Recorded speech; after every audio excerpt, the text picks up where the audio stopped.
दोस्तों, बिहार पुलिस सिपाही भर्ती परीक्षा 2023 21,391 पोस्ट का एग्ज़ाम तो कैंसिल हो गया, लेकिन पेपर लीक आंसर की कैसे क्या वायरल हुआ। तो जैसा कि आप सभी को पता है, आर्थिक अपराध इकाई की ओर से ये जांच किया जा रहा है। तो एडीजी सर अभी लाइव आए हैं, तो चलिए आप सभी देखिए यहाँ पर क्या कुछ कहा गया है पेपर लीक आंसर की वायरल। और सबसे मेन ये है दोस्तों कि आपके सहयोग की ज़रूरत है। तो चलिए आप एक बार वीडियो को पूरा देखिए, और आपके लिए दोस्तों सभी लाखों छात्रों के लिए ज़रूरी है। 1/10/2023 को केंद्रीय चयन परिषद जो सिपाही भर्ती का है, उसके द्वारा सिपाही भर्ती की परीक्षा 2 पालियों में की गई थी। और परीक्षा के बाद इस प्रकार के मीडिया से रिपोर्ट्स आने लगी कि इसमें अनियमितताएं हुई हैं और कुछ गड़बड़ी की शिकायतें आई। कुछ प्रिंट इलेक्ट्रॉनिक मीडिया के माध्यम से प्रश्न पत्र के आंसर कीज को फ्लैश किया गया, और इस प्रकार का ये माहौल बना कि कुछ ना कुछ गड़बड़ इसमें हुआ है। तो इसकी सूचना जैसे ही सब तरफ फैली, तो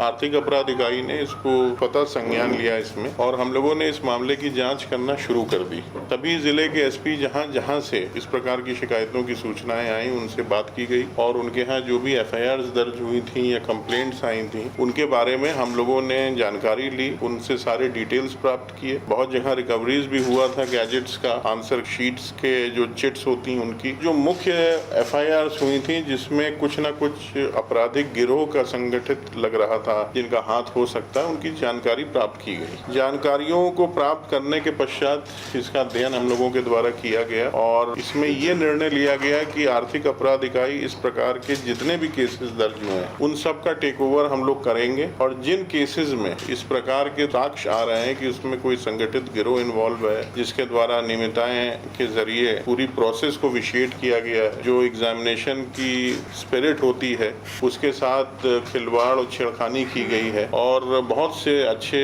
और जो मेहनत करने वाले बच्चे, उनके भविष्य के साथ भी एक प्रकार का ये छेड़खानी है, दुस्साहस है। ऐसे सभी मामलों की एफआईआर्स को हम लोगों ने अलग से देखा, और इसके बारे में फिर ये निर्णय हुआ कि इन सारे मामलों को आर्थिक अपराध इकाई की एक विशेष टीम इसका इन्वेस्टिगेशन को देखेगी, क्योंकि ऑलरेडी कमीशन के द्वारा दोनों परीक्षा, जो दोनों पाली में परीक्षा हुई थी, उसको कैंसिल कर दिया गया है, और आगे भी जो 2 शिफ्ट होनी थी उनको भी उन्होंने स्थगित किया है। तो अब ये सारे मामलों को ईओयू के द्वारा टेक ओवर कर लिया गया है, और हम लोग इसमें बहुत गहराई से इन्वेस्टिगेट करेंगे। जो भी इसमें दोषी होगा, मैंने पहले भी कहा है कि चाहे वो कोई भी हो, सरकारी कर्मचारी हो या प्राइवेट इंडिविजुअल होगा, उसके विरुद्ध कठोरतम कानूनी कार्रवाई की जाएगी। और इस पूरे प्रकरण में जो लोग भी दोषी पाए जाएंगे, जो भी मॉडस ऑपरेंडाई उन्होंने इस्तेमाल किया है, जो विशिएट किया है जिससे एक प्रॉपर एग्जामिनेशन का माहौल, उनकी तह तक अनुसंधान जाएगा, और उनके विरुद्ध कठोरतम कार्रवाई हम लोग करेंगे। कुल मिला के अभी तक जो हमारे पास डिटेल्स आए हैं, वो बिहार के 40 में से 21 जिलों में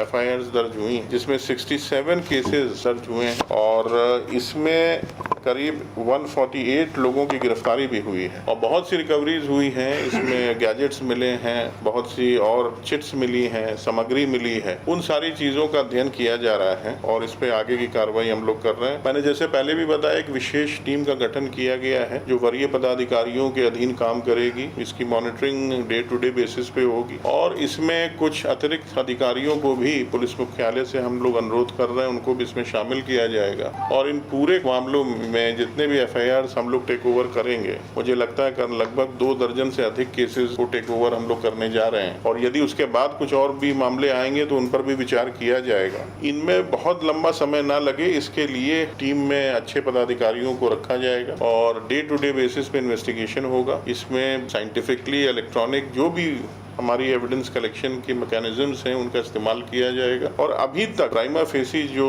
बातें सामने आ रही हैं, उसमें ये जरूर है कि इसमें लीकेज हुआ है। समय से पहले प्रश्न पत्र के आंसर कीज का बाहर आना अपने आप में ये सजेस्ट करता है कि किसी न किसी माध्यम से प्रश्न पत्र लीक हुए हैं, और कुछ लोगों के द्वारा उसके आंसर कीज बना के सर्कुलेट किया गया है, और इसमें पैसे का भी लेन देन के साक्ष्य प्राप्त हुए हैं। अभी तक बहुत से कैंडिडेट्स के द्वारा भी ये बताया गया है कि उनको इस प्रकार कि यूपीआई ट्रांजैक्शन के माध्यम से पैसे देने को कहा गया था और बाद में ये काफ़ी वाइड स्प्रेड हो गया, हर जगह इस तरह की चीज़ें सामने आने लगी। तो ये अब इसमें किसी प्रकार का संदेह नहीं है लीकेज के इशू पर, और उसी पे हम लोग अब अनुसंधान करेंगे। इसमें जो लोग भी हैं इन्वॉल्व, जैसे भी हैं, इसकी क्या भूमिका है वो आने वाले समय में पता चल जाएगी। हम लोगों ने इसमें बहुत पब्लिक के भी लोगों से, स्टूडेंट से भी बात किया है, उनके द्वारा भी हम लोगों को काफ़ी सूचनाएं दी गई हैं। और मैं आपके माध्यम से भी ये चाहूँगा कि हमारा जो टोल फ्री नंबर है आर्थिक अपराध इकाई का 0612 जो कोड है पटना का 2216-236 2216-236, ये टोल फ्री नंबर पर जो भी व्यक्ति किसी भी प्रकार की सूचना देना चाहता है, इस एग्जाम में जो गड़बड़ियाँ हुई हैं उससे रिलेटेड कोई भी बात हो, तो हम लोग उसका स्वागत करेंगे और उनकी जो भी इंफॉर्मेशन है उसको ग्रहण करेगा आर्थिक अपराध इकाई, और उस पर भी हम लोग जांच पड़ताल करके जो भी उसमें यथोचित कार्रवाई करना है वो की जाएगी। इसके अलावा हमारा ईमेल आईडी भी है जिस पर अपनी इंफॉर्मेशन या जो भी डिटेल्स उनको शेयर करना है पब्लिक कर सकती है। ये cybercell-bih@nic.in है, तो इसका भी इस्तेमाल किया जा सकता है। अपनी सूचनाएं हमारे साथ शेयर करें।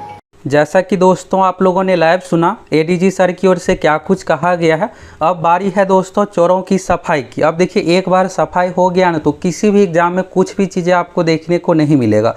और देखिएगा दोस्तों, बिहार में सबसे बड़ा जो भर्ती का आयोग है, यानी वैकेंसी सबसे अधिक देखिएगा तो CSBC के माध्यम से ही दिया जाता है। हर साल 4-4, 5-5 तरह की अलग अलग भर्ती आती है, और अगर एक बार सब कुछ सही हो गया तो भविष्य में आपको इतनी सारी भर्ती आ रही है। अभी 24,000 बिहार पुलिस कांस्टेबल की फिर से भर्ती आ रही है, तो बहुत ही कम पर आपका सिलेक्शन होने वाला है। और देखिएगा दोस्तों, यहाँ पर और भी चीज़ों के बारे में देखिए तो बिहार पुलिस मुख्यालय की ओर से फेसबुक पेज के माध्यम से, यहाँ पर वीडियो के माध्यम से देखिएगा तो बिहार आर्थिक अपराध इकाई जो है नयस खान सर अभी एडीजी है, तो यहाँ पर छात्रों से भी अपील किया गया कि अगर आपके पास किसी भी प्रकार का कोई भी साक्ष्य है या कंप्लेन है तो आप यहाँ पर देखिएगा नंबर है, इस नंबर को आप नोट कर लीजिए, स्क्रीनशॉट ले लीजिए 0612221636। इस पर आप कॉल करके भी कंप्लेन कर सकते हैं या कुछ भी आपके पास प्रूफ है उससे रिलेटेड दे सकते हैं। दूसरा यहाँ पर cybercell-bih@nic.in, तो यहाँ पर छात्रों से अपील किया गया है। तो आप सभी दोस्तों अधिक से अधिक सहयोग कीजिए। आप यहाँ पर प्रूफ कुछ भी चीज़ें आपको है तो आप दीजिएगा, तब तो उसे और जांच किया जाएगा और जो भी इसमें दोषी है उसके खिलाफ सख्त से सख्त कार्रवाई की जाएगी। तो जैसा कि आपने वीडियो में सुना, अब बारी है दोस्तों आपको जम के तैयारी में लग जाना। अब आप तो ये क्लियर हो गया कि एक बार आर्थिक अपराध इकाई की ओर से जांच सारा कुछ हो जाए ना, जो भी चीज़ें ये कर रहा है तो यहाँ पर देखिएगा पूरा सब कुछ क्लियर ही हो जाएगा, और अगली बार किसी भी बहाली में कुछ भी चीज़ें आपको नहीं देखने को मिलेगा। आप सभी जम के तैयारी में लग जाइए। 21,391 पोस्ट है और आप तैयारी कीजिएगा तभी सिलेक्शन होगा। अब आप दिमाग से निकाल ही दीजिए कि हम ऐसे वैसे करके रिजल्ट ले लेंगे, कुछ भी चीज़ें आपको देखने को नहीं मिलेगा। और बाकी यहाँ पर दोस्तों छात्रों का एक देखिएगा तो ये भी मांग है कि इस एग्ज़ाम में क्वेश्चन पेपर आंसर की दिया जाए, कट ऑफ दिया जाए, क्योंकि देखिएगा जब लिखित परीक्षा का रिजल्ट दिया जाता है तो डायरेक्ट रोल नंबर दिया जाता है, तो कट ऑफ भी दिया जाए जिससे सभी छात्र संतुष्ट हो। तो आप में से कौन कौन चाहते हैं दोस्तों कि बिहार पुलिस की जितनी भी परीक्षा है सभी में कट ऑफ जारी हो, मार्क्स बताया जाए, क्वेश्चन पेपर आंसर की बताया जाए, तो आप सभी कमेंट करके अधिक से अधिक बताइए। बाकी दोस्तों आप देखिएगा तो आपको तैयारी के लिए आप सभी हमारे एप्लीकेशन सक्सेस प्लैनेट से जुड़ सकते हैं, जिसमें आप लोगों की संपूर्ण तैयारी होगी। और कोर्स का प्राइस अभी 2 दिनों के लिए कम है। बाकी कोर्स की वैलिडिटी जो पहले स्टूडेंट परचेज किए थे तो सभी का वैलिडिटी बढ़ा दिए हैं, तो एग्ज़ाम तक वैलिडिटी रहने वाला है। आप सभी वैलिडिटी को लेकर निश्चिंत रहिए, बस आप अच्छे से तैयारी कीजिए, एग्ज़ाम दीजिए। बाकी अगर आपके पास कोई भी प्रूफ साक्ष्य है तो आप सभी यहाँ पर जो भी चीज़ें बताए हैं अभी हेल्पलाइन नंबर सारा कुछ तो आप दे सकते हैं, जिससे जो भी यहाँ पर है उसके खिलाफ कार्रवाई हो, सख्त से सख्त कार्रवाई की जाएगी। और यहाँ पर देखिएगा तो सिर्फ ये नहीं है कि जो इसमें माफिया उसके खिलाफ, यहाँ पर यह भी कहा गया कि अगर इसमें कोई भी सरकारी कर्मचारी या कोई भी इसमें इन्वॉल्व होगा सबके खिलाफ कार्रवाई होगी। तो बस आप सभी अब जम के तैयारी कीजिए।